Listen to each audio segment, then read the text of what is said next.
Saya Lisa Darmayanti akan memberikan sedikit materi yang berjudul mengazankan anak ketika baru lahir. Yang pertama adalah mengazankan anak. Ketika anak yang dilahirkan ke dunia dan tangisannya terdengar oleh umat muslim, maka dianjurkan untuk mengazankan anak. Ayah dari sang anak tersebut akan mengazankan anak di telinga sebelah kanan dan iqomat di telinga sebelah kiri sang anak.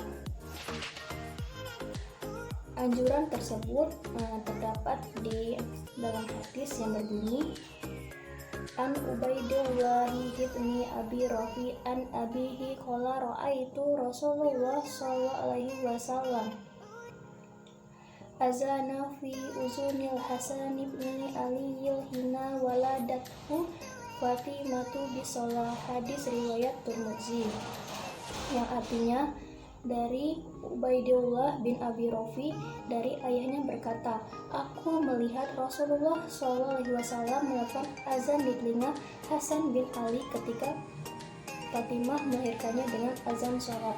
Hadis riwayat Tirmidzi.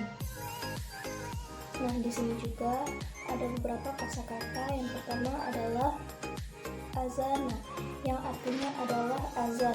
Yang kedua adalah hina, yang artinya adalah ketika. Yang ketiga adalah waladatu, yang artinya adalah melahirkannya, dan bisolah dengan azan sholat. Penjelasan hadis berikut dijelaskan oleh Majmu' Fatawi Warasil.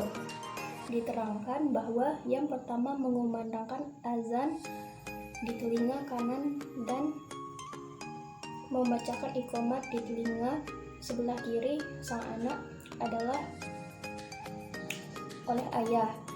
Perbuatan ini ada maksudnya, salah satunya adalah untuk mengusir syaitan, karena apabila syaitan mendengar suara azan maka akan lari terbirit-birit. Yang selanjutnya adalah kedua, pendapat para ulama tentang mengazani anak ketika baru lahir. Yang pertama adalah menurut Hambali dan Syafi'i, hukum mengazani anak ketika baru lahir hukumnya adalah sunnah, karena disunahkan mengumandangkan azan untuk selalu tujuan sholat. Yang kedua adalah mazhab Maliki. Mazhab Maliki mengatakan bahwa mengazani bayi ketika baru lahir adalah hukumnya mubah, karena orang telah terbiasa mengazani atau iqomat bayi, maka hukumnya tidak apa-apa. Yang ketiga adalah sebagian ulama mazhab Maliki yang lain mengatakan bahwa mengazankan anak ketika baru lahir hukumnya adalah mubah. Nah, dari ketiga tadi dapat kita simpulkan yang lebih kuat adalah sunnah, karena didukung oleh beberapa hadis yang kuat. Salah satunya terdapat di hadis riwayat Tirmidzi. Materi yang selanjutnya adalah cara mendidik anak usia bayi. Di dalam Islam itu ada beberapa cara untuk mendidik anak usia bayi. Yang pertama adalah memberikan nama yang baik. Nah, kita sebagai orang tua harus memberikan nama yang baik kepada anak kita. Mengapa? Karena nama itu akan menentukan anak tersebut soleh dan solehah, dan juga nama itu adalah doa dari orang tua. Yang kedua adalah mendidik anak dengan kasih sayang. Maksudnya adalah kita sebagai orang tua harus mendidik anak kita penuh kasih sayang, karena dengan kita memberikan perhatian dan kelembutan, anak akan lebih penurut. Yang ketiga adalah berlaku adil dan tidak membeda-bedakan.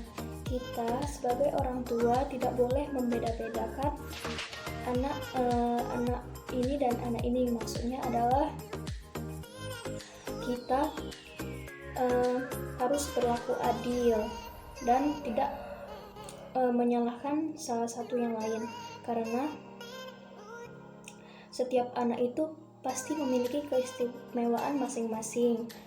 Yang keempat adalah memperkenalkan dasar-dasar Islam. Maksudnya adalah kita sebagai orang tua mengajarkan anak tentang adanya Allah Subhanahu wa Ta'ala yang telah menciptakan kita, karena dengan anak mengetahui adanya Allah, anak tersebut membentuk cinta kepada Allah Subhanahu wa Ta'ala yang telah menciptakannya.